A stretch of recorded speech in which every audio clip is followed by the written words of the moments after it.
통해 참 선교를 위해서 돈을 모으면서 아들을 위해서 기도했던 거 주님께서 아시오니 아들의 마음이 움직이게 도와주시고 또 믿음의 생활을 함께 할 수 있도록 축복해 주시옵소서.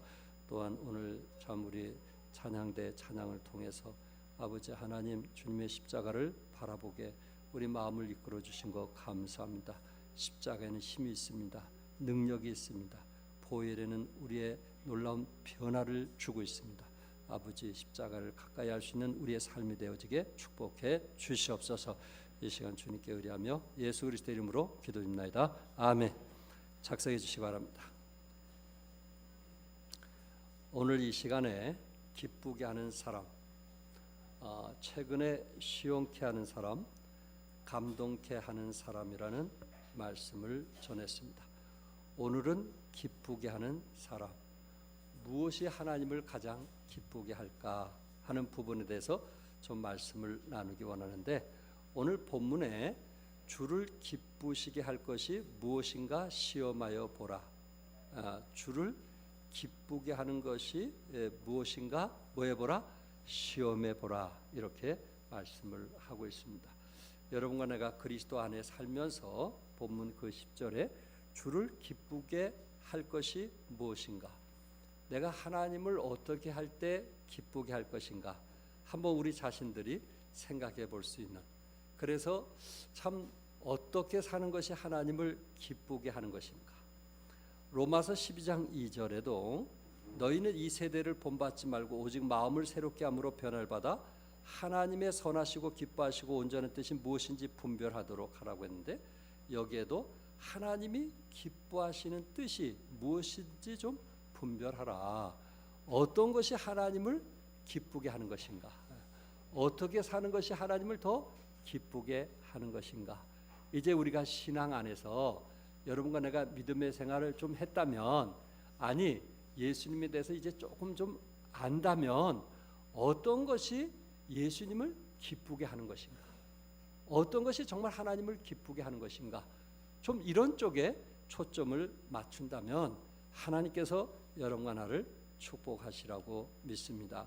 무엇보다도 여러분과 내가 하나님을 뭐하게 하는, 기쁘게 하는, 우리가 좀 더 하나님을 알아간다면 우리의 온 마음과 또한 우리의 온 생각들이 어떻게 하면 우리 가정이 하나님을 기쁘게 할까, 어떻게 하면 하나님을 기쁘게 하는 것이 나의 삶의 우선순위가 될까라는 것을 한번 생각해 보는, 물론 여러분 부모님을 기쁘게 하는 거 당연한 거 아니겠어요?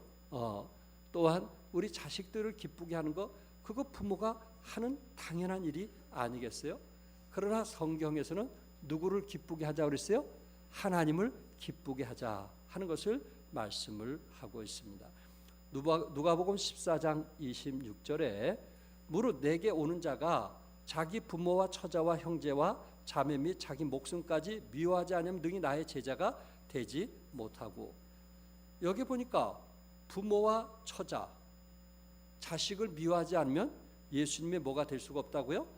제자가 될 수 없다고 했어요. 아니 세상에 이런 말이, 여기 아내를 미워하지 않으면 예수님의 제자가 될 수가 없다고 했어요. 아니 세상에 이런 말씀도 있는가. 그런데 성경에 보면 마태복음 15장 4절은 또 다른 각도에서 말씀했어요. 하나님이 이르셨으되 내 부모를 공경하라 하시고 또 아버지나 어머니를 비방하는 자는 반드시 죽임을 당하리라. 여기는 아버지나 어머니를 비방하거나 모욕하는 사람은 반드시 뭐예요? 죽임을 당하리라. 부모를 사랑하는 말인지 사랑하지 말라고 하는지 좀 혼란이 올 수가 있습니다.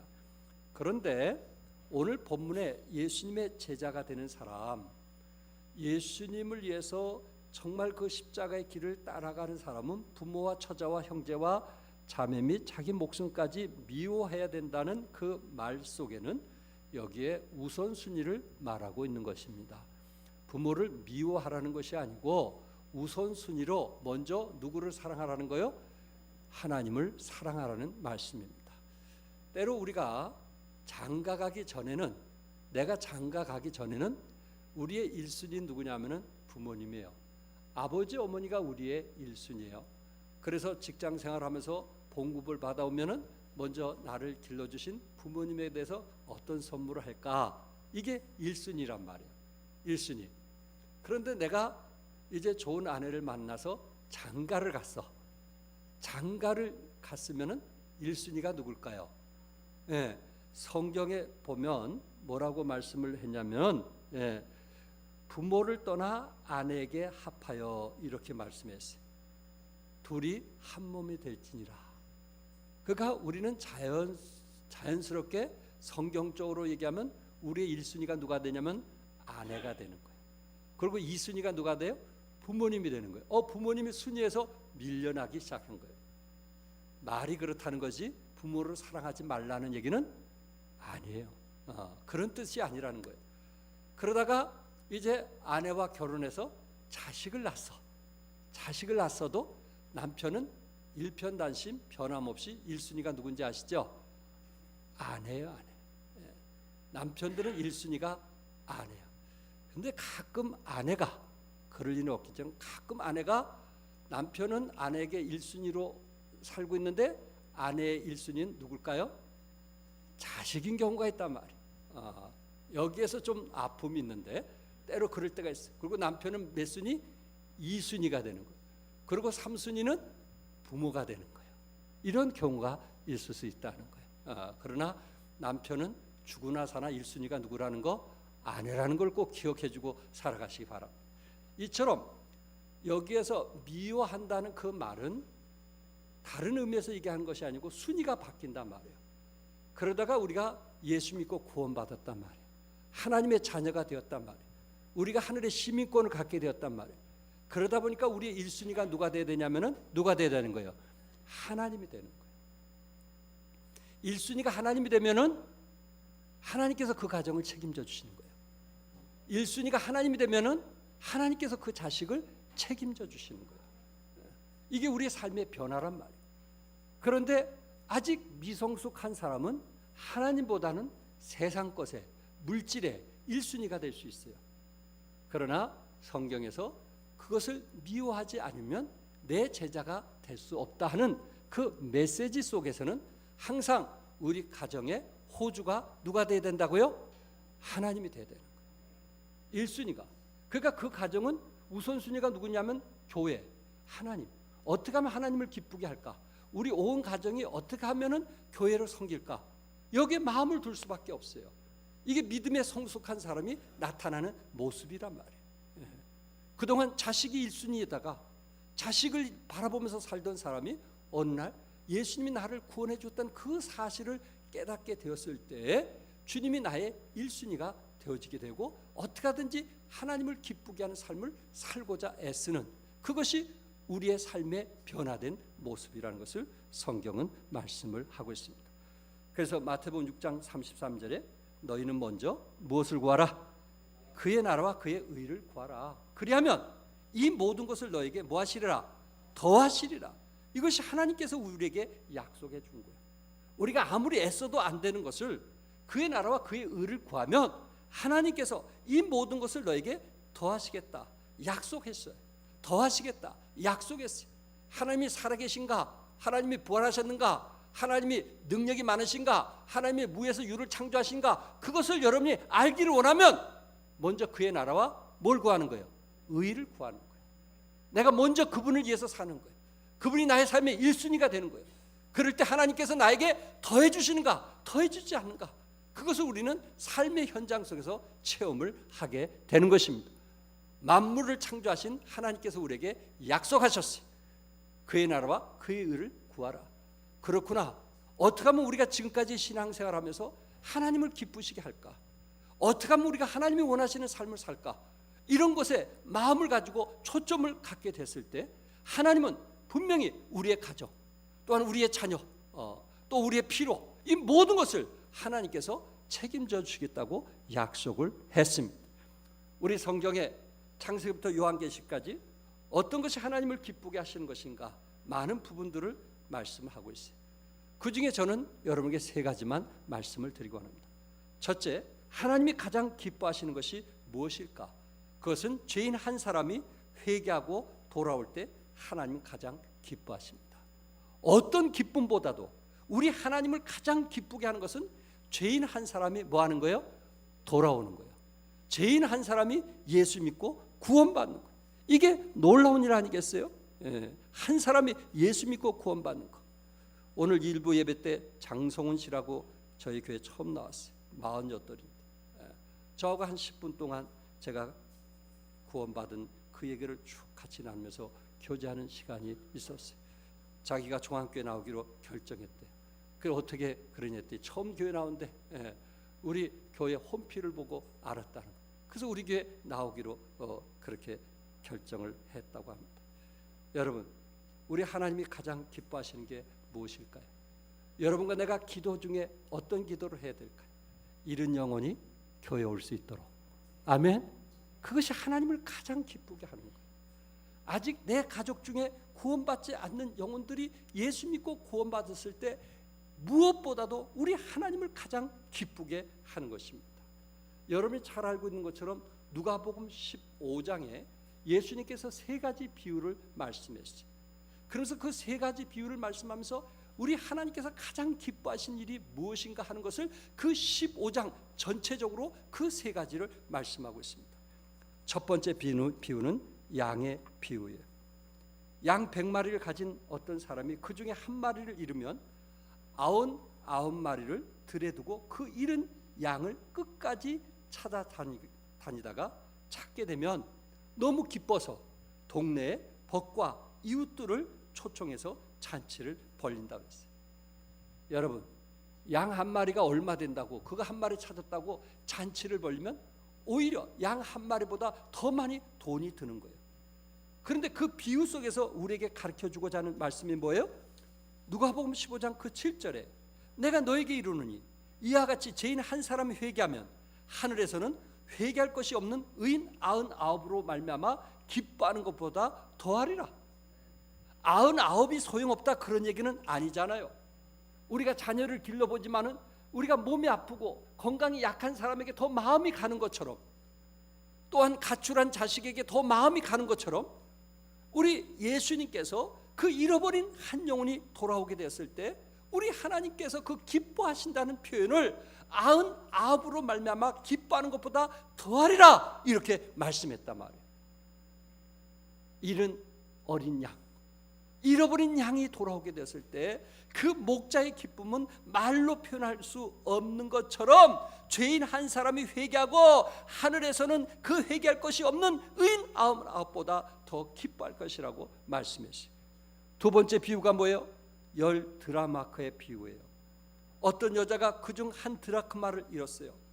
등불을 켜고 집을 쓸며 밤을 새워 부지런히 찾다가 찾아내면 기뻐서 벗과 이웃을 불러서 모으고 함께 즐거워한다는 이야기가 바로 그 내용이에요. 이스라엘은 그 집이 짐승들과 함께 거하게 돼 있어요. 그래서 짐승들을 거쳐 들어가야 그 안쪽에 방이 있는 거예요. 거기에는 지푸레기도 있어요. 그리고 지저분해요. 거기에서 10 드라크마 중에 한 드라크마를 잃게 되었을 때 이 여인의 마음은 어떠하겠어요?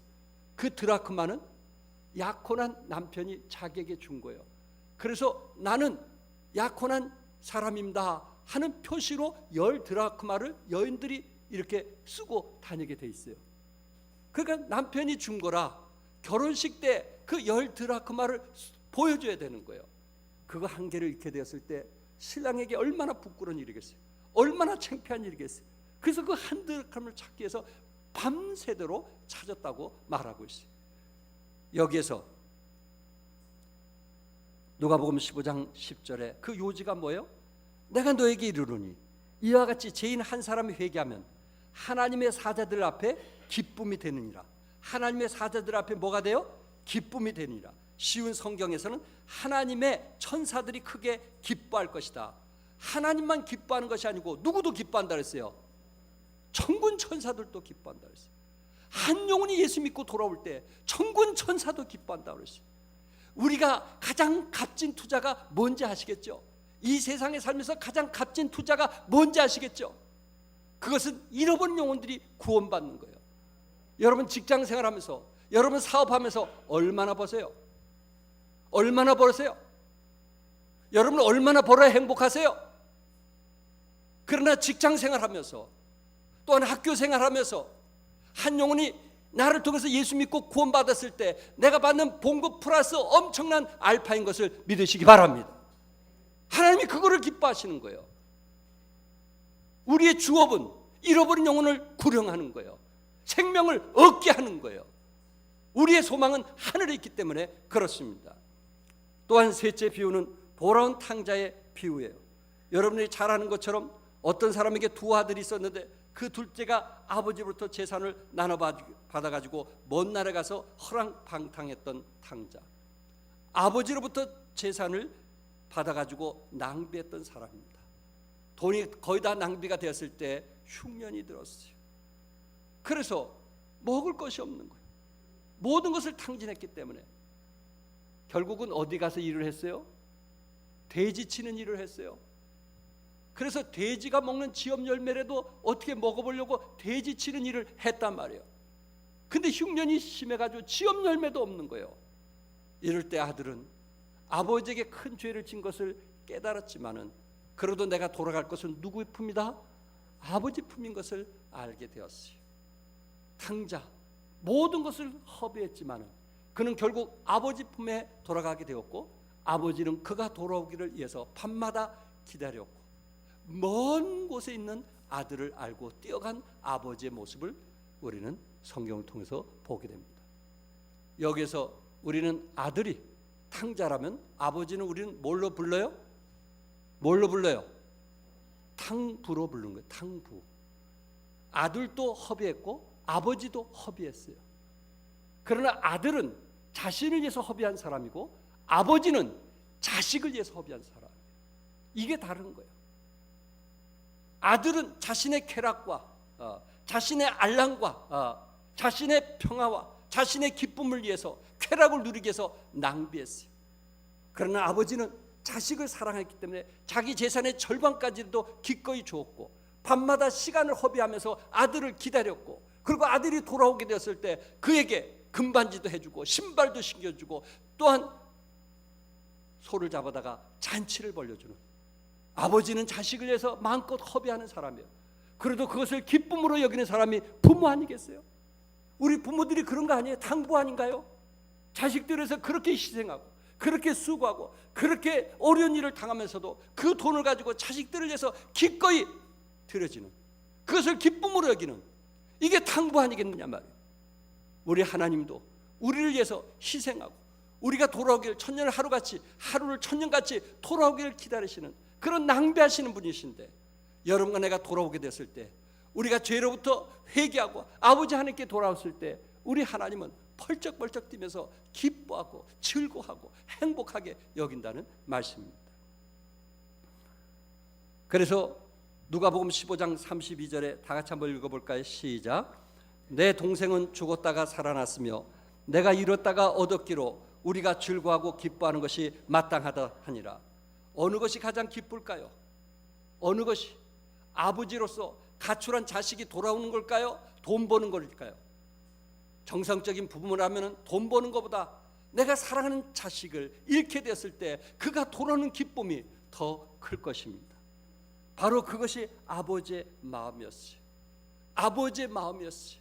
우리 하나님의 마음을 지금 표현하고 있는 것입니다. 잃어버린 영혼이 돌아오는 것, 잃어버린 영혼이 회개하는 것, 잃어버린 방탕한 생활에서 더 이상 이제 방탕하지 아니하고 하나님께 돌아오는 그 한 사람을 기뻐하셨다는 말씀입니다. 불광동 성서침례교회 김성환 집사님과 김순녀 모치님 부부가 있습니다. 김성환 집사님은 85세이십니다. 오랫동안 공무원을 이제 생활을 하시면서 은퇴 후에도 정말 한 교회를 위해서 열심히 섬겼던, 정말 목사님과 함께 마음을 같이 하고 그 필요를 기꺼이 채워줬던 부부이십니다. 그런데 김은생 목사님이 이번에 4월 달에 그 가나에 임철순 선교사님께서 대학교와 중학교 또한 유치원까지 완공하게 되었을 때 그곳에 우리 문무철 목사님과 또 김경성 목사님이 함께 가셨어요. 바로 그 가시는 그 주에 이분이 85세로 소천을 했어요. 그런데 그 부부가 혹시 그런 것들이 목사님에게 알려지면 사역에 어려움을 당할까봐 교회도 알리지 않고, 교회 얼마든지 부목사들이 있었는데 알리지 않고 가족끼리 장례식을 치렀어요. 대단하신 분 아닌가요? 대단하신 분 아닌가요? 그래서 목사님이 다녀오시고 나서 아셨다는 거예요. 그래서 성도들과 같이 그 가정에 가서 성별 예배를 드렸는데, 저희들이 지난번 우리 자매들 예성들이 가서 색스폰 우리 영적 지도력이 할 때 그 모친이 참석하신 거예요. 목사님을 도울 수 있는 방법이 뭔가 하기 위해서 찾아오셨어요. 그 모친이는 불광동 선교대회 할 때마다 항상 봉투를 두둑하게 갖고 다니신 분이에요. 그래서 자기 마음에 어떤 목사님을 좀 격려하고 싶으면 필요에 의해서 채워주시는 분이에요. 저도 그분에게 한 3번 받았나 그래요. 제 아내가 3번 받았어요. 정확히 얘기하면. 참 그렇게 필요를 채워주신 분이에요. 그분이 돈이 많아서 그렇게 한 것은 아니에요. 그러나 목사님들을 격려해주고 싶은 거예요. 함께하고 싶은 거예요. 평생 그렇게 살아오신 분이에요. 김성환 집사님이 바로 돌아가시기 전에 그분이 운명할 것을 아시고 서울에 그냥 계셔도 좋은데 119를 불러가지고 부산 기독교 병원으로 옮기셨어요. 그곳에 옮기셔가지고 자기 그 조카 아이들을 전화를 해서 내가 이제 죽을 날이 얼마 남지 않았다. 그래 너희들이 한번 얼굴이라도 보러 와야 되지 않냐. 그렇게 해서 조카들을 오게 한 거예요. 한 사람 오면은 복음을 전하는 거예요. 또 한 사람 오면 복음을 전했어요. 한 10여 명 넘게 조카들에게 복음을 전하고 봉투 하나씩 준 거예요. 네가 끝까지 내 말을 들어줘서 고맙다. 네가 예수 믿고 구원받아서 고맙다 하면서 100만 원씩 준 거예요. 100만 원씩. 이 김성환 집사님 생애 85세가 되셔서 50년 이상 불광동교회를 섬기면서 그분이 가장 가치 있고 소중한 것은 무엇이었을까요? 돈이었을까요? 돈이었을까요? 아니에요. 그분은 잃어버린 영혼이 구원받는 거였어요. 한 영혼이 생명을 얻는 거, 그것을 그가 평생 교회를 섬기면서 너무나 소중하고 귀하게 여기기 때문에 기꺼이 자기 물질은 낭비한다 할지라도 조카들이 예수 믿고 구원받는다면 그것은 흔쾌히 행복하고 즐거운, 정말 예수님의 마음, 하나님의 마음을 갖는 그런 사람이었어요. 사랑하는 성도 여러분, 무엇이 하나님을 기쁘게 하는 것일까요? 무엇이 하나님이 원하시는 일일까요? 우리가 믿음 안에서 성숙됐다면, 우리 집사님으로서 오랫동안 이제 이런 사역을 감당했다면 무엇이 하나님을 기쁘게 하는 건가? 우리가 거기에 좀 액션을 취하는, 그리고 우리 온 가족들이 거기에 올인하는 그런 마음, 그런 것들이 우리에게 필요하지 않겠는가? 우리 종안교회도 이런 역사가 있기를 주님의 이름으로 축복합니다. 두 번째는 하나님은 신령과 진정으로 예배를 드린 자를 가장 기뻐하십니다. 요한복음 4장 23절에 아버지께 참되게 예배하는 자들은 영과 진리로 예배할 때가 오나니 곧 이때라. 아버지께서는 자기에게 이렇게 예배하는 자들을 찾으시니라. 하나님이 찾는 사람이 어떤 사람일까요? 하나님이 기뻐하시는 사람이 어떤 사람일까요? 신령과 진리로 뭐하는 사람? 예배를 드리는 사람입니다. 우리의 신앙생활에서 가장 중요한 것이 무엇일까요? 내 기도, 내 찬양, 내 봉사, 내 물질 드리는 거 다 중요하죠. 그러나 여러분, 기도는 뭘 위한 거예요? 하나님을 영화롭게 하기 위한 거 아닐까요? 찬양은 무엇 때문에 하는 거예요? 하나님께 영광 돌리기 위한 거 아니에요? 봉사는 뭘 위한 거예요? 하나님께 영광. 여러분과 내가 정말 기쁨으로 10분의 1을 드리는 것은 누구에게 영광? 하나님께 영광을 돌리는 거예요. 예배예요. 하나님을 섬기기 위한 거예요. 수가라는 동네에 한 여인이 물을 기르러 왔어요. 그는 사마리아 여인이에요. 유대인들이 잘 취급도 하지 않는 사마리아 여인이에요. 예수님께서 그에게 물을 달라고 했을 때 당신은 유대인으로서 어찌하여 사마리아 여자인 나에게 물을 달라 하나이까 하고 이야기를 했어요. 예수님께서 주고받으면서 네가 주는 물은 목마르거니와 내가 주는 물은 뭐하지 않느니라? 목마르지 않느니라. 영원히 목마르지 않느니라 하면서 그 사마리아 여인에게 아버지께 참되게 예배하는 자들은 영과 진리로 예배할 때가 오나니 곧 이때라. 아버지께서는 자기에게 이렇게 예배하는 자들을 찾으시니라. 하나님은 지금도 신령과 진정으로 예배하는 자를 뭐 한다고요? 찾고 계시는 거예요. 여러분, 내가 이제 예수님을 알았어요. 이제 구원받았어요. 하나님의 자녀가 되었어요. 여러분, 우리의 삶의 목적이 어떻게 하든지 하나님이 기뻐하신 예배를 드리는 거 아니겠어요? 이스라엘 백성들이 40년 광야 생활할 때 그들이 이제 거기서 잠을 자야만 될 때가 있어요. 그러면 성막이 멈추는 거예요. 그러면 모든 이스라엘 백성들이 진행하다가 멈춰요. 그러면 성막을 딱 중가운데 성막을 세우면 12지파가 3지파씩 나눠서 동서남북으로 딱 진을 치는 거예요. 텐트를 치는 거예요. 그리고 저들의 출입구는 어디를 향하게 했어요? 성막을 향하게 했어요. 이스라엘 백성들은 40년 동안 배우면서 그들이 배운 게 뭔지 아냐면 그들은 항상 누구 중심이었어요? 하나님 중심이었어요. 그들의 출입구를 항상 성막 쪽으로 출입구를 열게 했어요. 성막 중심의 삶을 살았단 말이에요. 이게 이스라엘 백성들에게 하나님께서 가르쳐주는 교훈이었어요. 또한 아브라함은 모리아산에서 독자 이삭을 바치면서 대가를 치르면서 예배를 드리게 되었어요. 그 제단에 예배를 드렸어요. 그것이 지금 솔로몬 성전이 지어진 곳 아닙니까? 모리아산에 그곳에 예배를 드리게 되었을 때 자기 자식을 죽이면서까지 하나님 앞에 예배를 드리려고 했을 때 이제 내가 하나님을 경외한 줄을 아노라고 하면서 순양을 준비하신 하나님의 섭리를 보게 됩니다. 하나님께서는 아브라함을 테스트하고 싶었어요. 그가 정말 진정 무엇이 우선순위인가? 그의 삶에 무엇이 중요한 것인가? 아멘. 아브라함은 무엇이 우선순위였어요? 예배가 우선순위였어요. 그래서 모리아산에 자기 자식까지 희생할지라도 하나님께서 분명히 예비되었을 것을 믿고 자기 자식을 희생하면서 예배를 드렸던 것입니다. 클린턴 대통령 아시죠? 그의 아내 힐러리라고 하는 여인도 아시죠?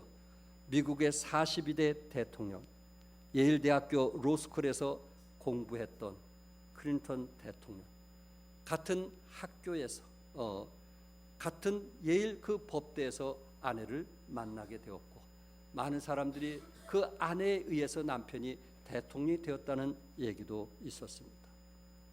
그런데 그는 스캔들로 인해서 아내에게 얼마나 많은 상처를 줬는지 아시겠죠? 이런 사람에게 미국에는 이런 소문이 퍼졌던 거예요.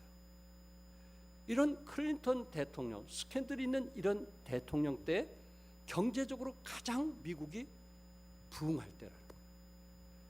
어떻게 이런 대통령이 지도자인데 경제적으로 부흥할 수 있었을까 하면서 기독교인들의 그 대화 속에서 나온 얘기가 이 미국의 워싱턴에 눈이 오기 시작했는데 한 3m 이상 눈이 왔다는 거예요. 미국엔 대부분 집들이 2층 집인 거 아시죠? 2층 집. 예. 그리고 이제 잔디가 있고, 그리고 이 시내 그 중앙에는 빌딩들이 세워져서 직장을 다녀오게 되면 자기 집에 2층 집들이 대부분인데 3m 이상 눈이 왔으니까 움직이기가 어려운 거예요. 방송국에서 계속 이제는 교회 가신 분은 가지 마시고 집에서 그 기독교 방송을 들으시고 예배를 드리십시오. 그렇게 계속 방송이 된 거예요. 그런데 이 클린턴 대통령이 그 워싱턴에서 교회마다 비서를 시켜서 전화를 한 거예요. 어느 교회 목사님이 예배를 드릴 수 있는가? 그랬더니 한 작은 침례계 목사님이 우리는 예배를 드릴 겁니다. 교회 옆에 사택이 있기 때문에 예배 드린 데는 전혀 지장이 없습니다. 우리는 예배를 드릴 겁니다. 그러더래요. 그런데 그 아침에 예배를 드리기 위해서 목사님이 딱 나갔더니 클린턴 대통령이 그 앞에 와 있더라는 거예요. 그 눈을 어떻게 치우고 왔는지 모르지만 그 앞에서 예배를 드리시더라는 거예요. 비록 실수하고 연약한 사람이지만은 예배를 우선순위로 하는 사람에게 하나님께서 이런 복을 주시는구나. 이런 것이 성도들에게 소문이 났다고 합니다. 여러분 어떻습니까? 눈이 3m 이상 왔는데도 예배드리기 위해서 찾아온 그 발걸음, 결코 쉬운 일이 아니잖아요. 여러분과 나는 예배를 드리지 못한 이유가 뭐예요? 한 5m 눈이 와서 그럴까요? 한 50도 폭염이라 못 오셨나요? 우리가 무엇을 삶의 중요시 여기는가? 내 생에 무엇을 내 생에 중요시 여기는가? 지금도 이스라엘은 안식일을 지킵니다. 철저하게. 아이들도 안식일 날은 절대 공부를 못하게 합니다. 토요일, 금요일 날 숙제를 미리 다 하게 하고 안식일만큼 철저히 지키게 합니다. 여러분, 우리는 그러지는 못할지라도 나는 정말 하나님 앞에 예배드리는 어떤 태도를 가지고 예배드리는가 한번 생각해 볼 필요가 있지 않는가. 전병훈 목사님, 대학생들에게 많이 젊은 청년들에게 영향을 미쳤던 전병훈 목사님, 지금은 신촌에서 목회를 하고 있습니다. 이분이 중국에 갔더니 찬송가가 99절이 됐다. 우리는 보통 3절 4절이잖아요. 그러면 우리가 찬송가 하나 부르는데 한 3분에서 4분이거든요. 그럼 99절 100절 잡으면 한 30분에서 40분이 걸리는 거예요. 그가 한참 부르다 보니까 답답하더래요. 근데 다 끝나니까는 이 중국 사람이 은혜가 됐다고 또 한 번 다시 부르자는 거예요. 그럴 정도로 중국의 그 교포들이 그렇게 찬송을 사랑하고 그렇게 하나님을 사랑하는 것을 자기는 거기서 느꼈다는 거예요. 그 무더위에 에어컨도 없는 그곳에서 찬송가 한 번 시작하면 3, 40분 걸리는 그것도 한 곡에 그것을 다시 시작을 했다는 그것을 자기가 경험하고 나서 이런 사람들이 있기 때문에 하나님께서 중국을 축복하시는구나, 그렇게 고백을 했다는 것입니다. 어떻게 예배다운 예배를 드릴 수 있을까요? 어떻게 신령과 진정으로 예배를 드릴 수 있을까요? 킬 케콜은 관객과 배우로 비유해서 예배를 보는 자와 드리는 자를 구별했어요. 관객은 연극을 보는 자요, 배우는 연극을 드리는 자입니다. 우리가 신령과 진정으로 예배를 드리기 원한다면 배우처럼 드리는 자가 되어야 된다는 거예요. 예배를 드릴 때 관객은 꼭 한 분, 하나님밖에 없다는 거예요. 우리 모두는 예배를 뭐하는? 드리는. 아멘. 예배를 보는 사람은 누구? 하나님. 예배를 드리는 사람 누구? 우리 모든 식구들이 배우처럼, 한 드라마의 배우처럼 역할을 할 때 신령과 진정으로 예배를 드릴 수 있다는 거예요. 킬케콜은 이렇게 말합니다. 여러분들이 신령과 진정으로 드리기 위해서 배우자가 돼야 되는데 배우자는 절대 늦지 않는다는 거예요. 배우자가 늦으면 큰일 나잖아요. 배우자는 늦지 않는다는 거예요. 최소한 일찍 와서 준비한다. 그게 신령과 진정으로 예배드릴 수 있어요. 배우자는 일찍 가지 않는다는 거예요.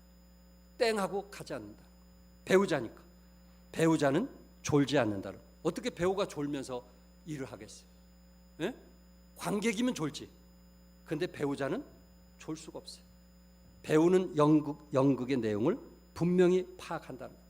진정한 배우라면 오늘 메시지가 어떻게 전달되었는지 그것을 분명하게 선명하게 알고 가야 된다는 거예요.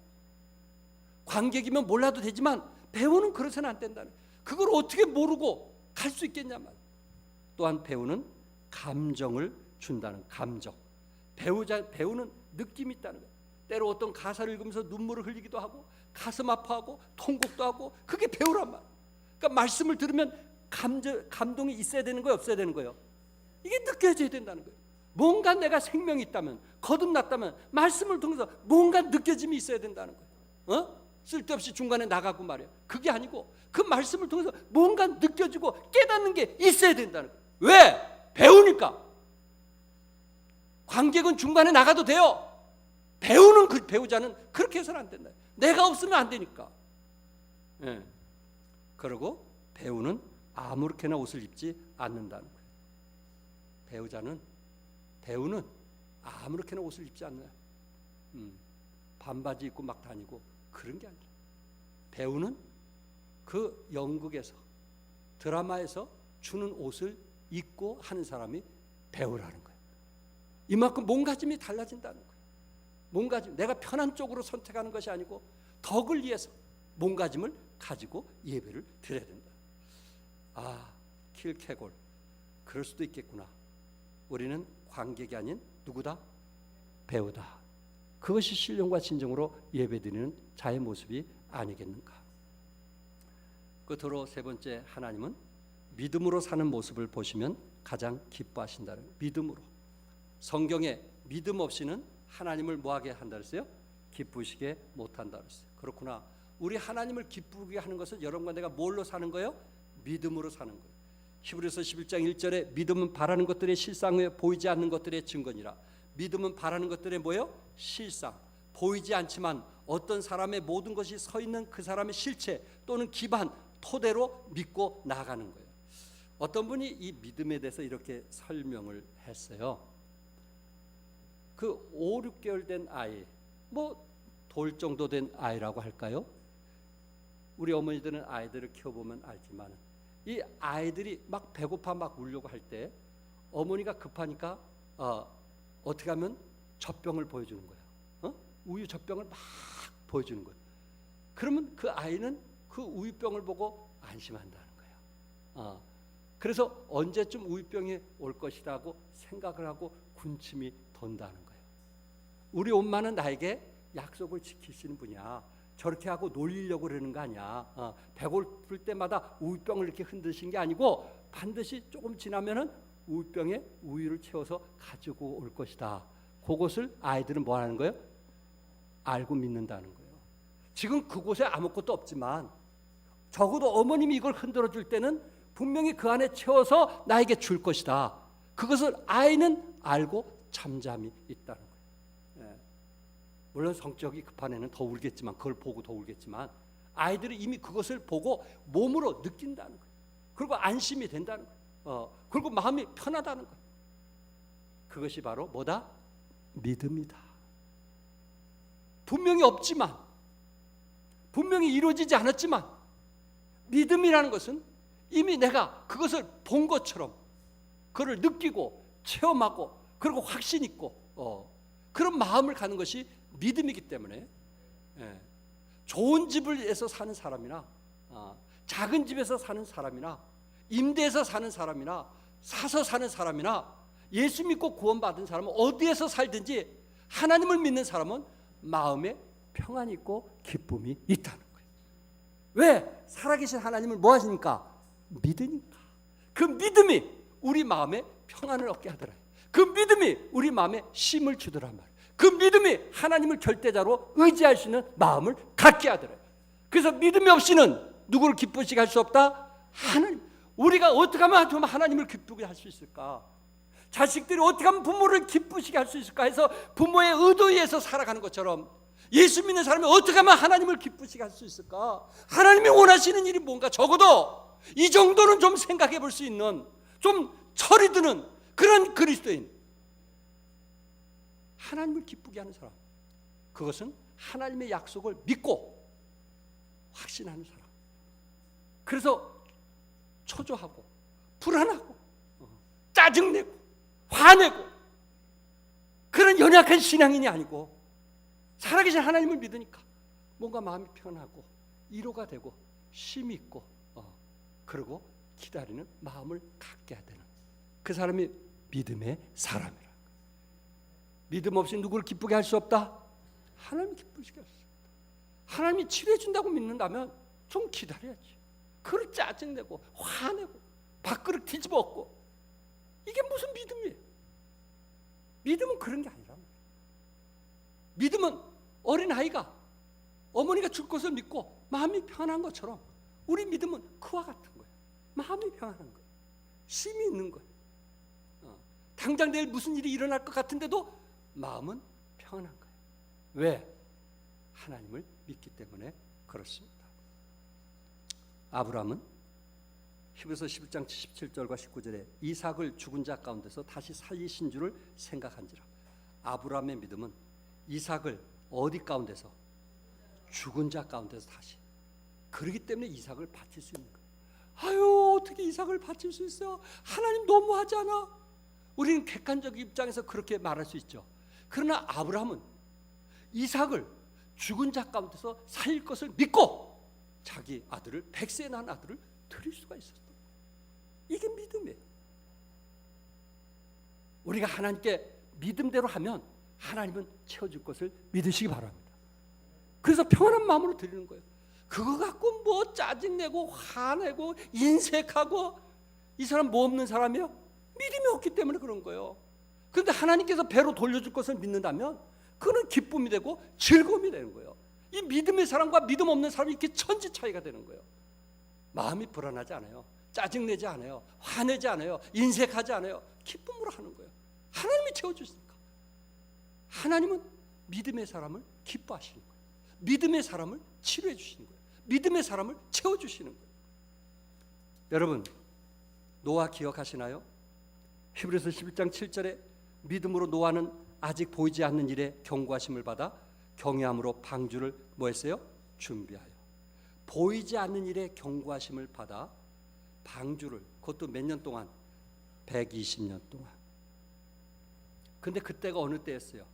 마태복음 24장 38절 39절에 보면 홍수전에 노아가 방주에 들어가던 날까지 사람들이 먹고 마시고 장가들고 시집가고 자기네들이 좋아하는 일을 했어요. 자기네들이 좋아하는 성관계를 가졌어요. 자기네들이 원하는 대로 살았어요. 이때 방주를 짓는 노아를 얼마나 저희들이 비웃고 조롱했을까요? 철없는 사람이라고, 철 좀 들라고, 그동안 비가 온 적이 있었냐고, 철 좀 들라고. 아마 노아를 비웃었을 거예요. 아마 노아의 형제들도 노아를 비웃을 수 있었을 거예요.